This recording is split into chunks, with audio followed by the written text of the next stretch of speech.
Hi everybody, hope you're doing well. I'm showing you this first because this is where we're going to end up in this video today. I'm not sure if I'm going to do one video or break it up into about 20 videos because it's going to be a classic, I'm telling you. So anyway, this is a story about an HP ProLiant server that I purchased for one of my customers.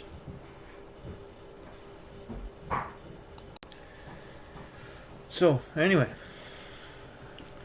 beginning of February, I decided to purchase this HP server, about 10 grand US. Twice the price it should be, and twice the price it was the last time I bought one, a few years ago, for another client. So anyway, the first problem was getting it ordered. So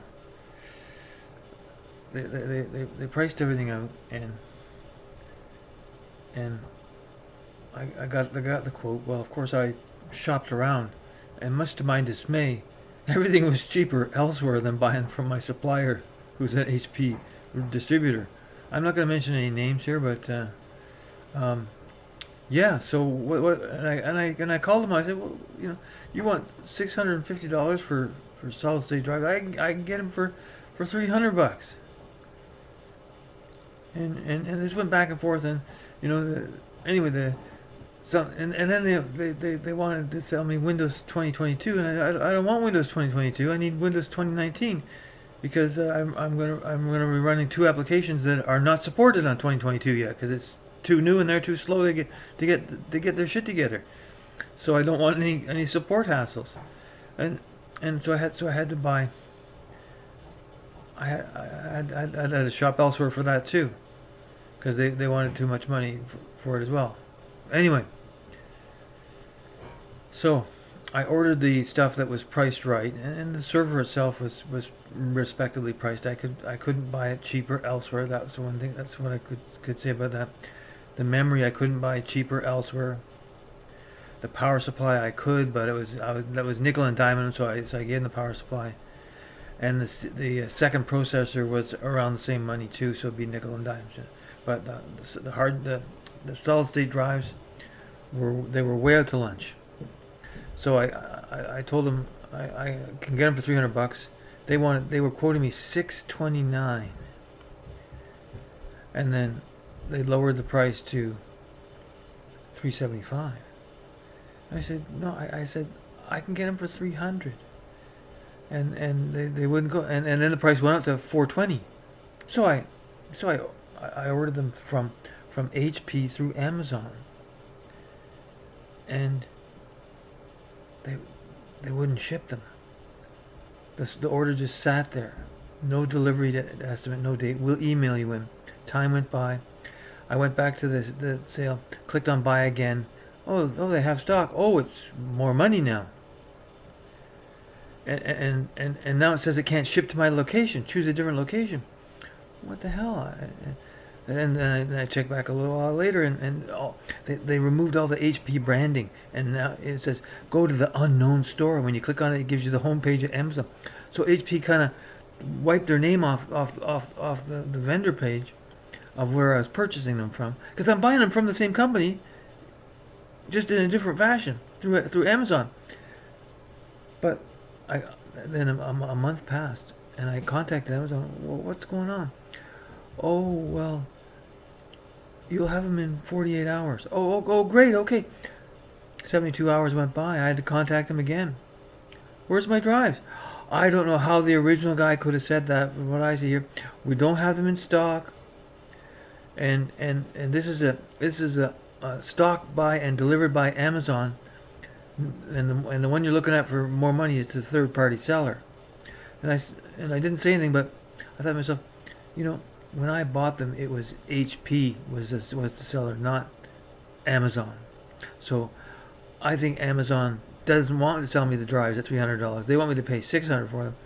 So they're doing everything they can to keep me from buying them at a good price. So anyway, 5 weeks later, I'm still waiting for them. I have the server here. I'm now trying to get them from somewhere else for a reasonable price, because they want $420 currently. They came down 300 and they went up 100 again because their quotes are only good for 2 weeks at a time. And I've been working on this server since January. And I started ordering it in February once I decided the time. I hoped to deploy it in March, but it's not. You'll find out why shortly. Okay, so enough of the hard drive stuff. So anyway, all the stuff starts coming in. The server arrives, but it's coming by UPS. So UPS is terrible. I did a video on them, so I'm not going to repeat it, but they snuck up to the house quietly, didn't ring the doorbell, left a note in the door saying, sign here and we'll deliver it tomorrow without your signature. And anyway, so the next day I watched for him to arrive, and he parked his truck out in the street and carried this heavy server 100 feet up my driveway quietly enough that the dogs wouldn't bark, because that's how I know the couriers are here, because the dogs bark. But normally they back their truck in, all the way up to the house and unload there. But he parked in the street so he could be stealthy. I don't know why he didn't want to. I guess he's afraid of people. I think he dropped the server and damaged it. That was my thought, and that's why. Because I called the HP, or not HP, UPS. All these acronyms. I hate acronyms. There should be a law against them. I called UPS. And said, what's wrong with this guy? Why didn't he ring the doorbell? FedEx arrived an hour after him, rang the doorbell. I talked to him, and he points out that the UPS stickers on my window. Otherwise, I would never even know UPS had been here, because I don't look at my window all day for. I listen for doorbells ringing, not look for notes. People who leave notes are up to no good. Anyway, so I eventually get this server, and I signed the ticket, but I was waiting for him, and when he showed up, he snuck up to the house carrying this heavy server, put it on the snow so it could get all wet, and then quietly left, didn't ring the doorbell or nothing. A $10,000 server sitting outside in sub-zero temperature, and it had just we had a blizzard the night before, and I had just an hour earlier finished cleaning up the place, so it wasn't perfect, but it was passable. Anyway, I let the server sit for a couple of days because it was frozen, and if I opened it in the house, all sorts of condensation would have appeared, and that wouldn't have been good.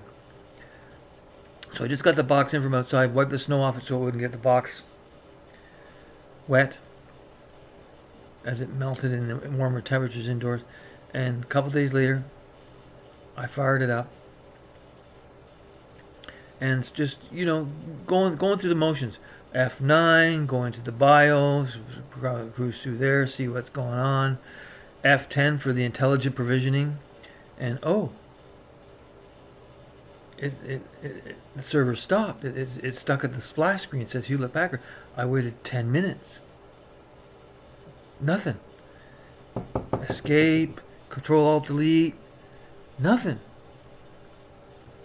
So I held the power button. Boom! Down she went. Fired it up again. Woo! And the fans are just blazing loud. Man, it's like a jet engine going off. And then a string of error messages, like 6 or 7 of them. ILO firmware this, ILO firmware that. Server serial number corrupted. Just, oh my God, it was terrible. So I started looking into it and Googling a few things, or pardon me, searching a few things. And first thing I discovered, the base warranty that comes with this is Monday to Friday, 9 to 5, and this was Saturday morning. So I spent the weekend working on it myself, and I determined that I needed to get something called another acronym, SPP, Service Pack for Proliant. And I had to search out what SPP. I got a document from HP, how to deploy the server, step-by-step instructions. Every paragraph, I had to stop, search 3 or 4 acronyms, and go back and read the paragraph again.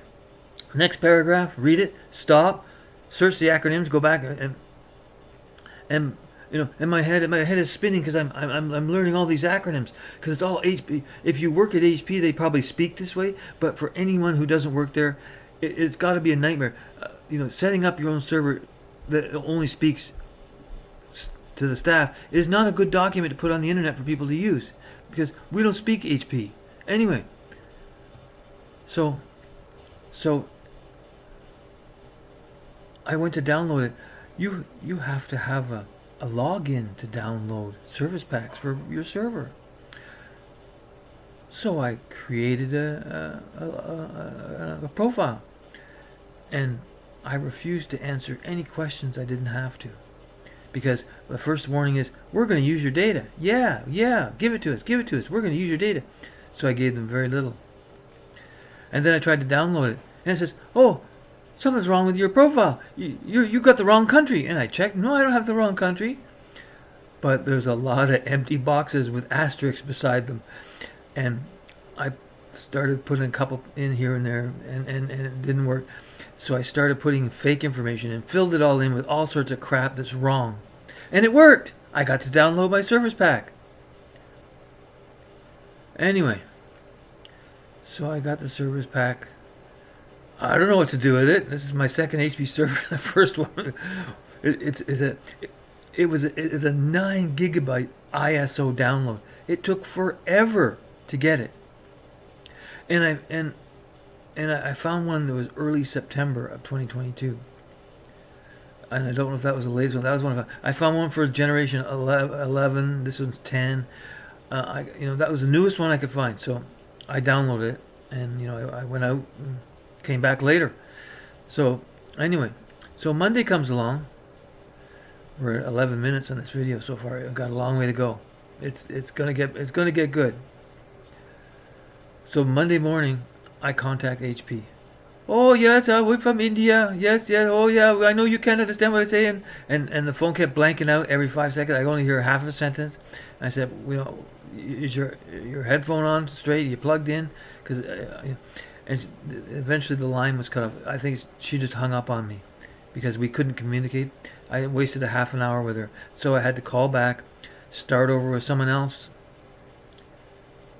who was much better and could speak not a thick accent English, and went better. But he wasn't going to help me. He's going to pass me on to someone else. So I told all that shit for nothing as well. But he said he documented it. I won't have to. I said, I'm not going to have to do this for the third person. Oh no, we won't do that. So I tell the third person all this stuff, give him all the evidence, send him the screenshots of all the error messages, and he says, I'll have to call you back. And then I got an email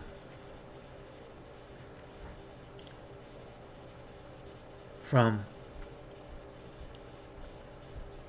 tech support saying, I'm Joe Blow, I'm your supervisor support guy. I'm going to examine this stuff and ascertain what the solution will be, and I will let you know. So ding ding ding ding ding ding ding. Time passes by. I'm not going to pull up the emails, but it was not happening very quick. It was by lunchtime. Around lunchtime, he gives you, okay, download this SPP ISO and install it. And it was a different one than I downloaded.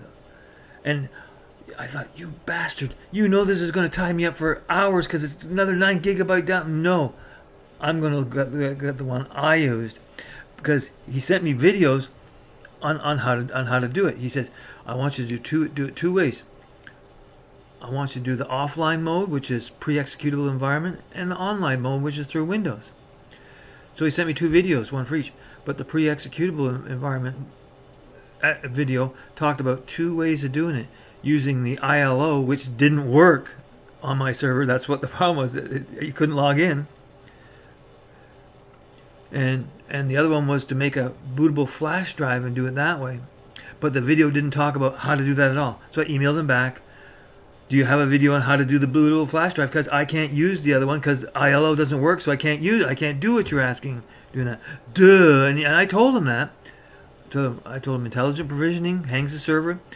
I can't log into ILO. I get a strange error message. I sent them pictures of the error message and all that shit. So we both knew. I guess I knew it's ILO related because everything seems to can't communicate with it, and I can't log into it. So, and I asked him, is this ILO on its own component board? Can we swap it out with another? He said, no, it's part of the motherboard. It's a chip on the motherboard. Oh. Okay. So anyway, so I get an email another hour later, maybe 45 minutes. I'll be kind. And he says, do the online one. Okay. I'll do. Now he doesn't give any explanation. No, it doesn't say don't have a video, so we can't do. I can't help. I'm not going to spend my time calling you and walking you through it. So just do the online one. And so I started with the online one. It asks me questions.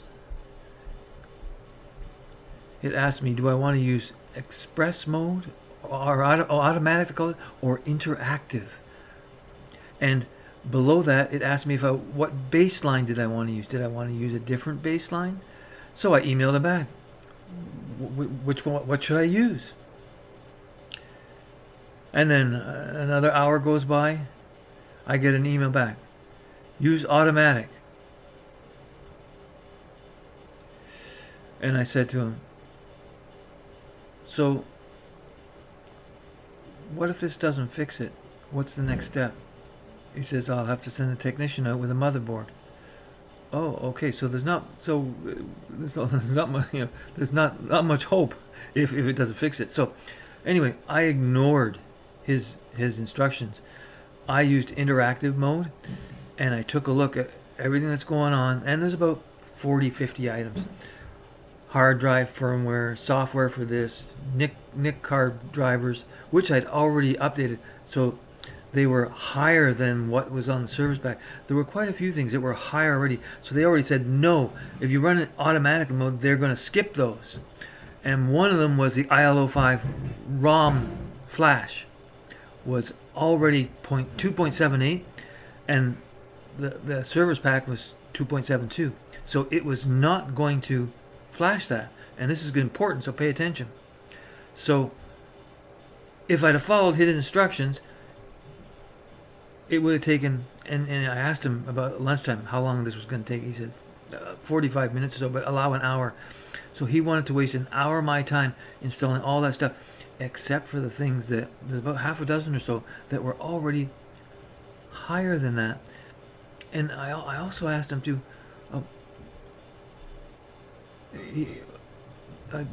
I'm losing my train of thought. He said that everything's got to be in sync, so it all has to be installed together so that everything on the server is identical. What? Anyway, so fuck him. 'Cause I emailed him at 3:30, asked him the questions about what to choose, and meanwhile I'm doing something else. And of course, I never heard back from him again that day. 7 o'clock the following morning, he contacts me, and I got to check to see what it is because I don't remember. Just stand by for a minute. I'm going to read it for you. Greetings from Hewlett Packard service team. We recommend you use automatic updates all the components on the server. The firmware will be updated on the server automatically without further interaction. That's not true because it's marked as as no because it's already got newer than being provided. Anyway, and he mentions to interactive update. This allows you to choose components you wish to update selectively. And of course, this is Tuesday morning. I've already fixed the server Monday night. Shh. And I'm going to tell you how. So, anyway, so I went in interactive mode, looked at it all, found the ILO ROM flash, flashed it. Instantly, the ILO ROM login works now. And then I go to introduction. What the hell is that thing? F10. They use such stupid names. Something provisioning, whatever it's called. Intelligent provisioning. It doesn't hang the server. It goes all the way through, works it, and you can browse the menu. It's all good. It took 2 minutes to fix the server with one patch. I didn't have to install all the other patches. I didn't have to spend all my time waiting for him to get back to me Tuesday morning to proceed on that. That was my weekday 9 to 5 support experience with HP. And I didn't tell them I fixed it. I'm radio silent right now to see how long it's going to take them to notice I'm not contacting them anymore since this morning's email.